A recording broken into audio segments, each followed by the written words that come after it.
주님의 평강을 기원드립니다. 오늘은 성경 통독 7주차 2022년 3월 20일 주일입니다. 신명기 16장에서 19장까지를 요약해 드리겠습니다. 신명기 16장은 이스라엘이 1년에 3번 지켜야 하는 중요한 명절에 대한 말씀이 있습니다. 첫 번째가 유월절입니다. 하나님의 능력으로 이스라엘 백성이 출애굽한 해방 기념일입니다. 이때는 하나님께서 정하신 곳, 즉 임의의 장소는 되지 않습니다. 정하신 곳에서 소와 양으로 해질 때에 유월절 제사를 드리는 것입니다. 누룩을 넣은 유교병은 금지하고 누룩도 7일 동안 보이지 않도록 해야 합니다. 누룩을 넣지 않은 무교병, 즉 고난의 빵을 먹어야 합니다.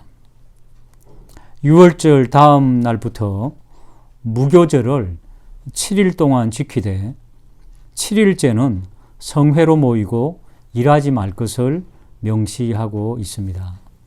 두 번째는 77절입니다. 곡식의 낫을 대는 초실절부터 곡식 추수가 마무리되는 7주 후에 지키는 명절입니다. 하나님께서 복을 주신 대로 힘을 헤아려 자원하는 예물을 드려야 합니다. 역시 유월절과 마찬가지로 하나님께서 택하신 곳에서 가족들과 노비, 레위인, 객, 고아와 가부들을 모아서 소외됨이 없이 함께 명절을 지키는 것입니다. 명절 때마다 생각해야 할 것은 전에 애굽에서 종되었던 것을 기억해야 한다는 것입니다. 세 번째, 초막절입니다. 타작의 마당에서 곡식을 타작하고 또 포도주 틀의 소출이 끝난 이후에 7일 동안 지키는 명절입니다. 역시 하나님께서 허락하신 장소에서 주신 복을 헤아려 77절과 마찬가지로 가족과 모든 소외되는 사람이 없이 온전히 함께 즐거워하며 기뻐하는 7일 동안의 잔치의 명절이 되겠습니다. 16장 마지막부터 17장에 이어지는 민법에 대한 사항이 있습니다.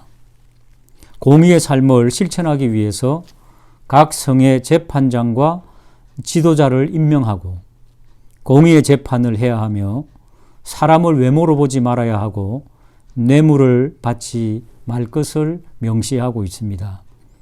이어서 신명기 17장에도 계속해서 민법의 연속입니다. 우상 숭배와 1월 성신의 절한 자에 대한 재판에 관한 내용입니다. 두 사람 이상의 정인이 필요하고 그것이 확정되었을 때에는 악을 제거하기 위하여서 사형으로 다스려야 합니다.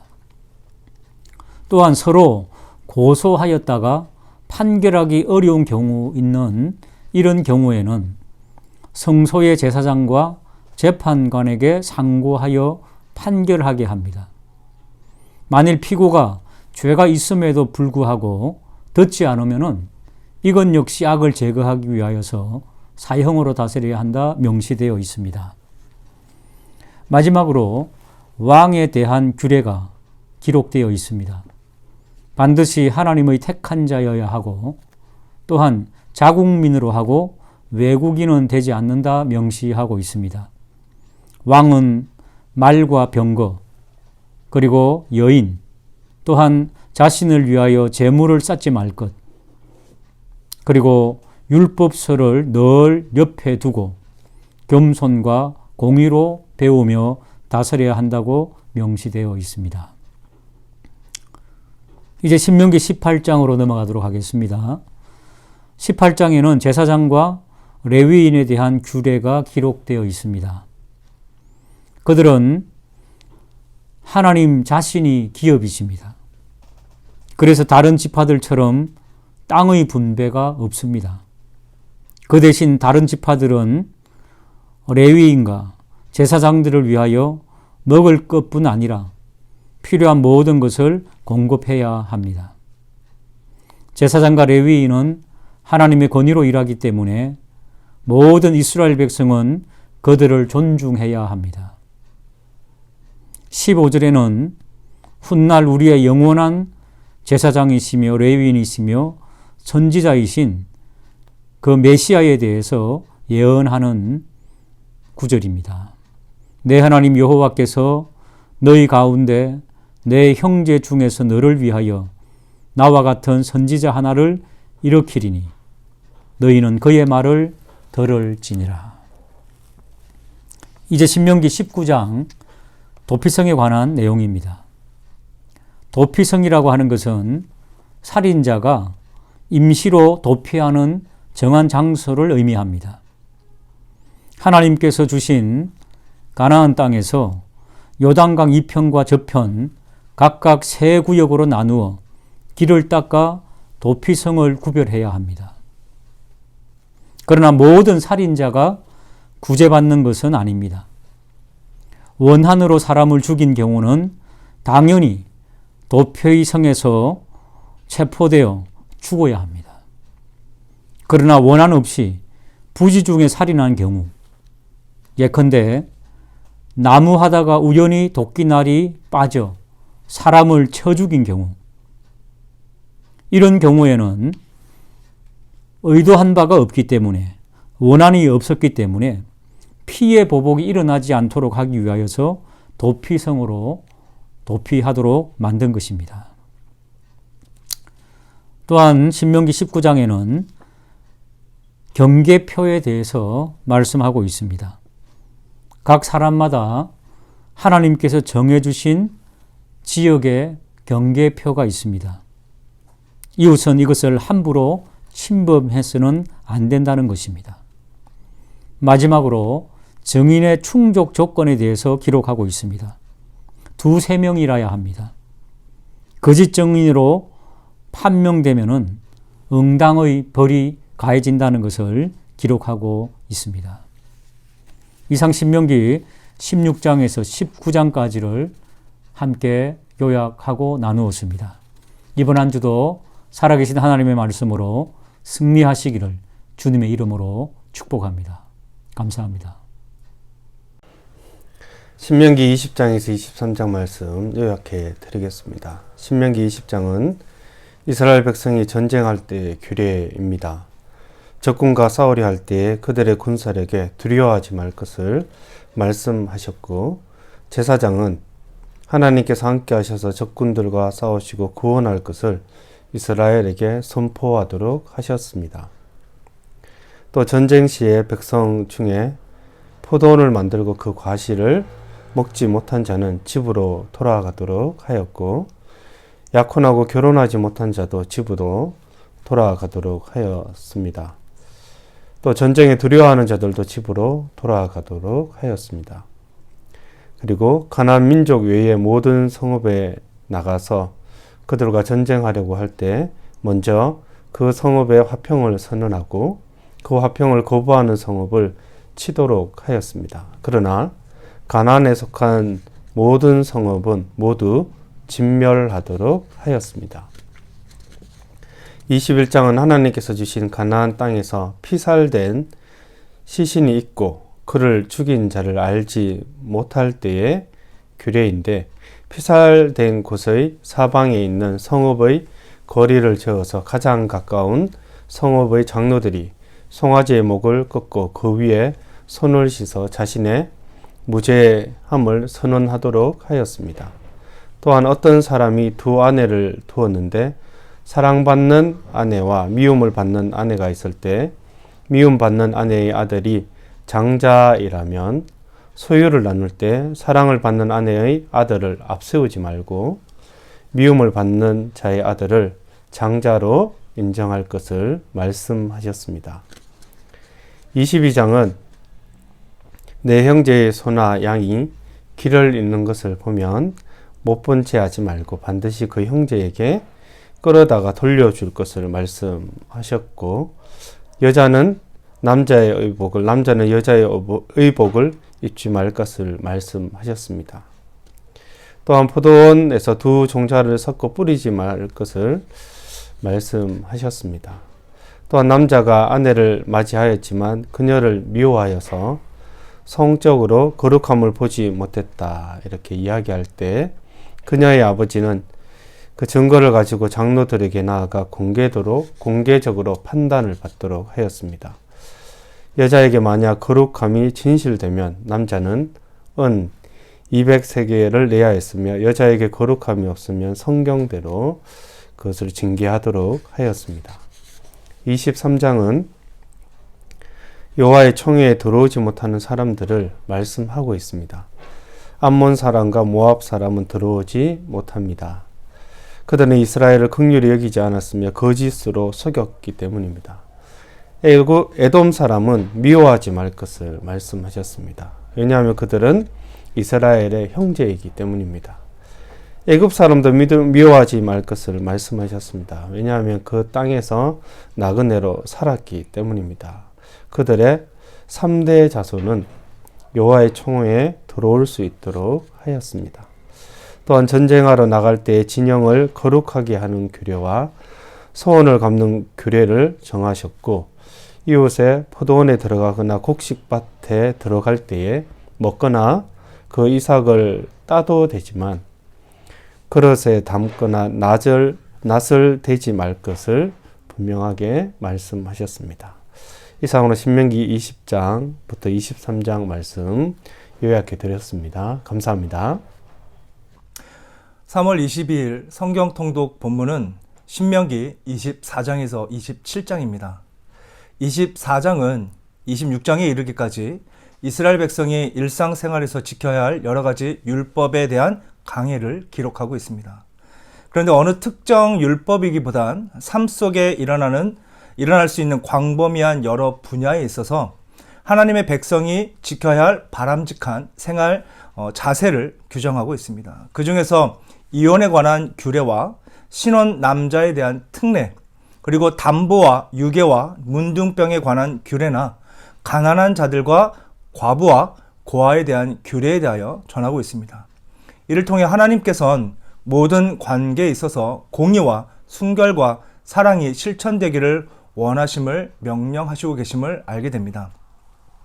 25장은 계속해서 하나님의 백성으로 지켜야 할 생활 자세에 대하여 전하고 있는데 그 중에서 태영에 관한 규례와 계대 결혼을 관한 규례, 그리고 남성 모독 금지 규례, 그리고 공정한 거래에 대한 규례를 전하고 있습니다. 끝으로 아말렉 진멸 명령을 전하고 계시는 하나님의 명령을 보게 됩니다. 본장에서 강조되는 부분은 자비의 정신과 공정함, 그리고 하나님을 경외함에 대하여 전하고 있고, 그로 인해 하나님과 공동체 안에서 온전한 교제를 이루어야 함을 알게 됩니다. 26장은 앞선 4장에서부터 진행되는 제2차 고별 설교의 결론 부분입니다. 먼저 가나안 정착 후 첫 수확과 그것을 하나님께 감사 제사로 드릴 것과 그때 드릴 신앙 고백을 규정하고 있습니다. 그리고 11조 규례를 준수할 것과 가난한 이웃을 구제할 것, 그때 드릴 신앙 고백을 규정하고 있습니다. 마지막으로 이 설교의 결론을 전하고 있는데 여기에 신명기 전체의 핵심 주제로 말씀에 순종할 때만이 영원한 하나님의 복을 받게 된다는 것을 전하고 있습니다. 그러기에 때에 따라 넘치게 부어주시는 하나님의 은혜를 늘 기억하며 그 말씀에 온전히 순종하는 주님의 백성 되길 간절히 소망합니다. 27장은 30장에 이르기까지 모세의 제3차 고별 설교입니다. 그중 첫 장으로 가나안 정복 사업을 성취한 후에 그 땅에 정착했을 때 거행해야 할 두 가지 의식에 대하여 전하고 있습니다. 먼저 에발산에 율법의 내용을 새긴 돌단을 건축하며 번제와 화목제를 드리라 말씀하십니다. 그리고 12지파 대표를 반반 나누어 에발산과 그리심산에 서게 한 후에 저주받아 마땅한 12가지 사례에 대하여 전하므로 강권적인 순종의 자세를 공개적으로 다짐하는 신앙 고백적 의식을 전하고 있습니다. 이렇듯 우리도 신앙을 돈독히 쌓아 날마다 믿음의 고백이 넘쳐나야만 할 것입니다. 오늘 읽으실 말씀은 신명기 28장에서 31장 말씀입니다. 먼저 28장은 전장에서 선포한 율법 준수에 따른 축복과 저주의 구체적인 내용을 언급하고 있습니다.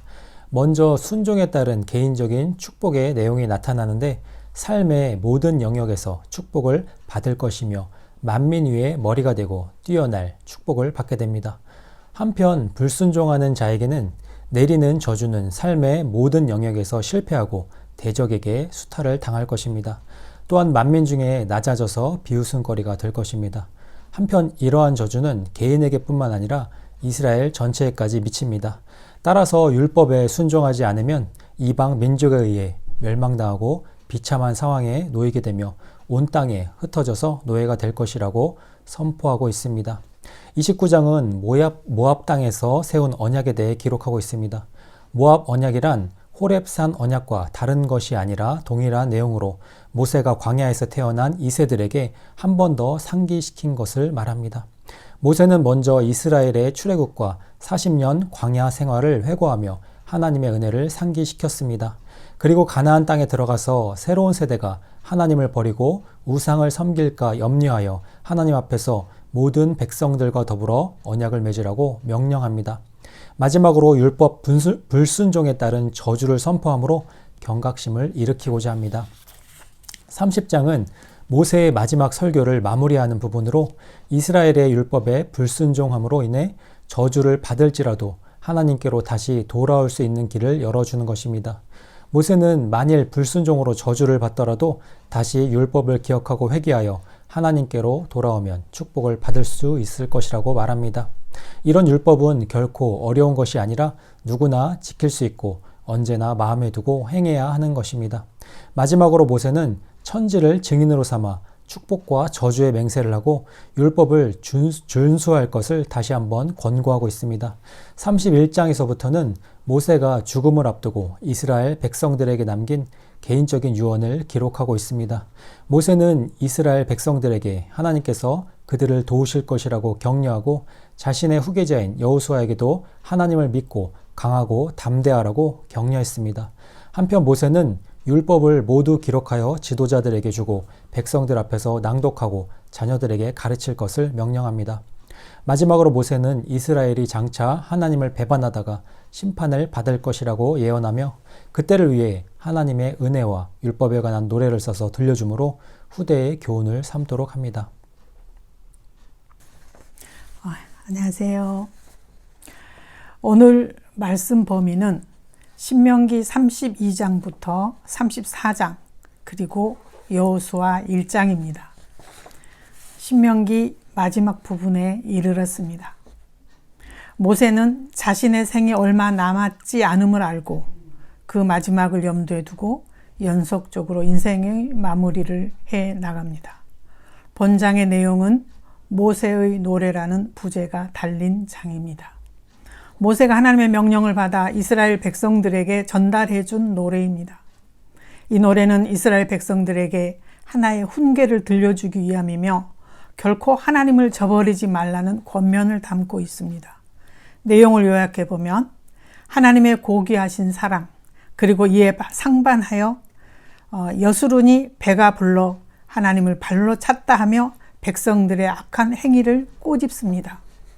하나님이 이스라엘 향해 행하신 큰 일들 그리고 이에 반하여 하나님께 대한 이스라엘의 악행을 설명합니다. 이스라엘의 죄악으로 인해 하나님이 내리실 황폐와 멸망의 심판에 대한 예고, 그러나 그 심판은 의롭다고 기록합니다. 39절 말씀을 상기할 필요가 있겠습니다. 이제는 나 곧 내가 그인 줄 알라. 나와 함께하는 신이 없도다. 내가 죽이기도 하며 살리기도 하며 상하게도 하며 낫게도 하나니 내 손에서 능히 건질 자 없도다. 하나님의 절대적 주권의 말씀을 기억하시면서 다음 장으로 가겠습니다. 33장입니다. 본장은 모세가 이스라엘을 축복함을, 생의 마지막 일로 장식합니다. 축복에 앞서 모세는 하나님께서 이스라엘에게 율법을 주신 일에서 축복을 받았다는 서언을 합니다.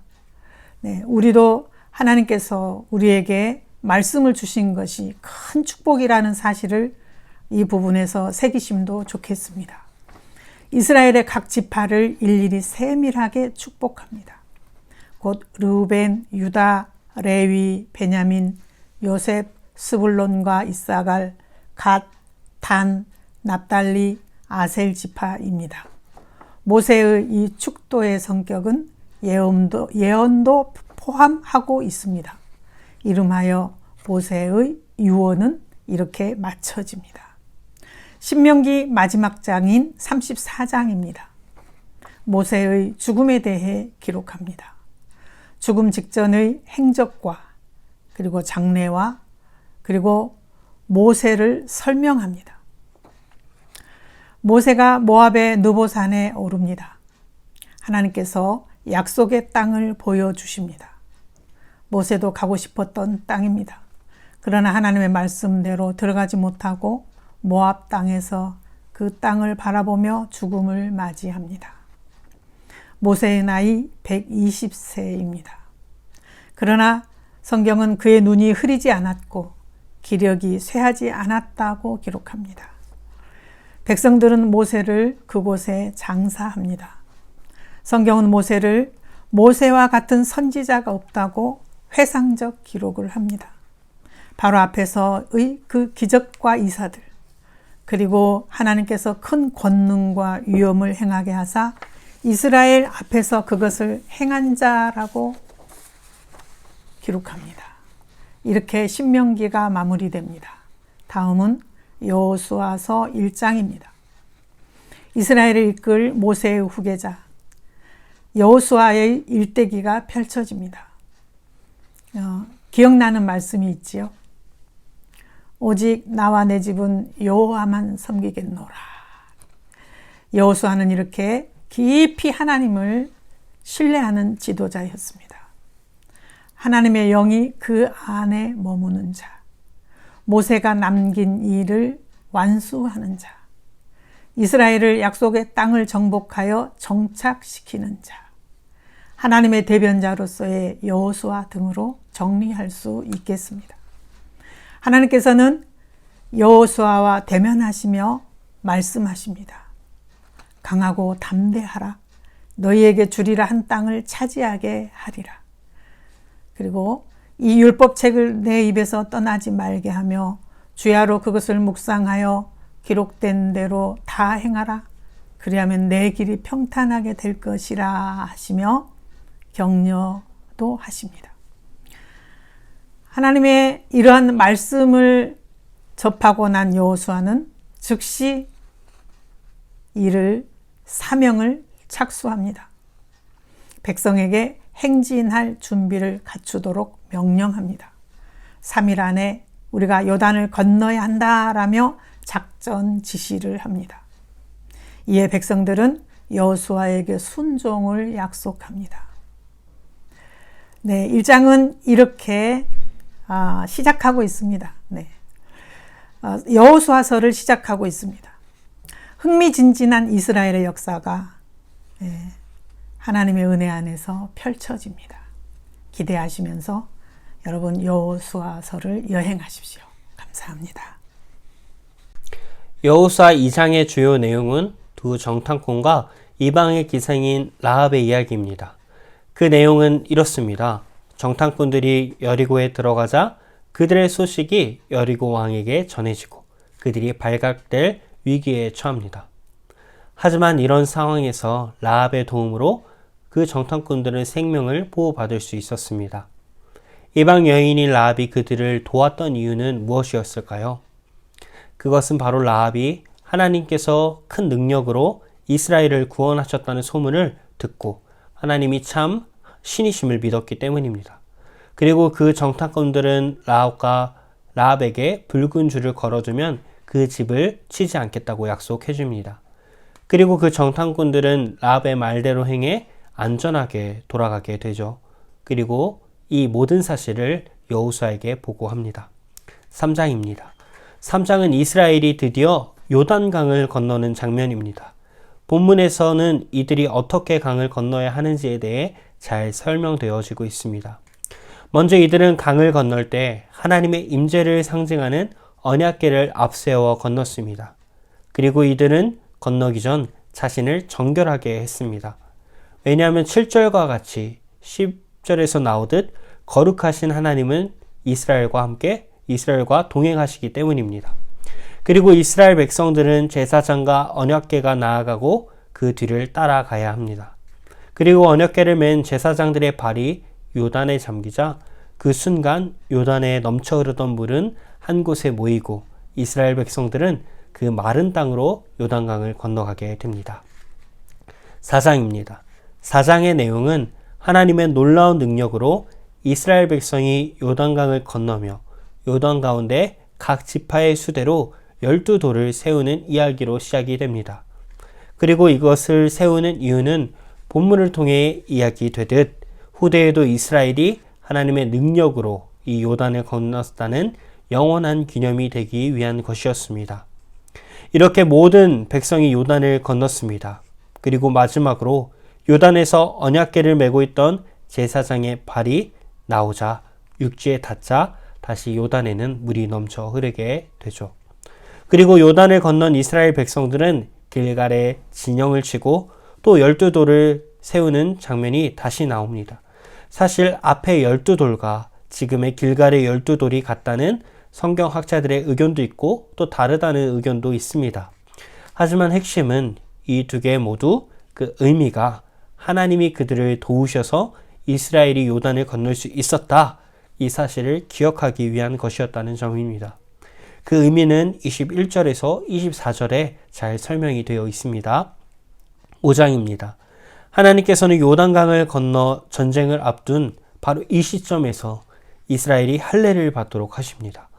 왜냐하면 그들은 광야 생활 동안 하나님과의 약속의 표징이었던 할례를 받지 못했기 때문입니다. 사실 이들에게는 전쟁을 앞두고 이렇게 할례를 받는 것이 큰 위험성을 갖는 일이지만 우리는 이런 이스라엘 백성의 모습을 통해 이스라엘 백성에게 무엇보다 중요한 것이 바로 하나님과의 약속이었다는 사실을 다시 돌아볼 수 있습니다. 그리고 이어 이들은 유월절도 하나님 앞에서 지키게 됩니다. 그리고 이후에 이스라엘 백성이 여리고에 가까이 이르렀을 때 여호와의 군대 장관이 그들에게 찾아왔다고 성경은 말하고 있습니다. 여호와는 군대 장관의 말대로 그의 앞에서 자신의 신을 벗죠. 이로써 우리는 이제 이스라엘 앞에 놓인 전투가 이스라엘의 힘이 아닌 하나님의 힘으로 하는 전쟁임을 우리는 미리 살펴볼 수 있는 것입니다. 말씀 통독 여호수아 6장부터 9장까지 함께 나누도록 하겠습니다. 6장에서 이스라엘 백성들은 여리고에 이르게 됩니다. 가나안 땅에서 맨 처음 공격하여 무너뜨린 도시가 바로 여리고 성입니다. 하나님은 2절에서 여호수아에게 여리고와 그 왕과 용사들을 내 손에 넘겨주었다 말씀하시며 상식적으로는 이해하지 못할 하나님의 명령을 합니다. 그 명령은 성 주위를 매일 한 번씩 6일 동안 돌고 7일째는 성을 7번 돌며 나팔을 불라고 말하죠. 그리고 이스라엘 백성은 그 명령을 철저하게 행합니다. 놀랍게도 그 여리고 성은 하나님의 말씀대로 무너지게 되지요. 17절에 이 성과 그 가운데 있는 모든 것을 여호와께 바친다 라고 말합니다. 이것은 일종의 상징적인 의식으로 첫 열매를 하나님께 드린다는 것을 의미합니다. 하나님은 26절에 함락된 여리고성을 내버려 두라고 지시합니다. 이는 하나님이 심판하시는 분이심을 교훈시키기 위함입니다. 7장의 1절은 7장 전체의 요약으로 이스라엘이 하나님께 온전히 바친 물건을 아간이 가져갔다고 전합니다. 7장에서 이스라엘 백성들은 여리고성을 무너뜨린 후 승리의 기쁨이 채 가시기도 전에 아이성 정복에 실패하고 맙니다. 아이성은 여리고성과 비교해서 소수였으므로 당연히 이길 줄 알지만 지고 맙니다. 고통 중 하나님께 부르짖는 여호수아에게 하나님은 이스라엘 백성의 범죄 때문임을 전합니다. 아간의 탐욕 때문에 온 이스라엘이 고통을 당하게 되죠. 이는 하나님의 언약 백성들에게 요구되는 공동체적 책임을 일깨워 줍니다. 결국 아간은 죽임을 당하고 그가 소유했던 모든 물건들도 불로 태워집니다. 7장에서 아간의 불순종으로 실패한 아이성의 정복은 8장에서 이루어집니다. 7장과는 달리 8장에서 이스라엘은 여호와의 명령을 철저히 순종하고 아이성을 공격하여 승리를 거두게 됩니다. 8절과 27절에서 이 장의 핵심 이야기가 나오는데요. 8절에서는 여호와의 말씀대로 행하라. 보라, 내가 너희에게 명령하였느니라 라고 하시고 27절에서 여호와께서 여호수아에게 명령하신 대로 라고 말합니다. 즉, 이 장의 핵심은 여호와가 명령하신 대로 행하는 것, 바로 순종을 이야기하고 있는 거죠. 30절부터 35절까지는 에발산에서 제단을 쌓고 그곳에서 언약을 낭독합니다. 말씀을 낭독함으로 하나님의 언약을 굳게 지킬 것을 새롭게 다집니다. 마지막 9장은 이스라엘과 기브온 족속이 언약을 맺는 내용이 나옵니다. 이스라엘이 여리고와 아이를 정복했다는 소문을 가나안의 모든 족속들이 듣게 됩니다. 그 결과 그들이 연합하여 이스라엘과 대항하여 싸우려고 합니다. 그러나 기브온 족속은 꾀를 내어 교묘한 속임수로 이스라엘과 화친을 맺어 목숨을 유지합니다. 기브온 주민들은 자신들이 먼 나라에 왔다고 거짓말을 하죠. 이스라엘은 14절에 여호와께 묻지 아니하고 15절에 이 기브온 족속과 조약을 맺게 됩니다. 우리가 기억할 것은 무엇을 하든지 주님께 묻는 신앙을 가져야 한다는 사실입니다. 내일의 예배를 기도로 준비할 때에 하나님께 먼저 묻고 나아가시는 여러분들 되시기를 바랍니다.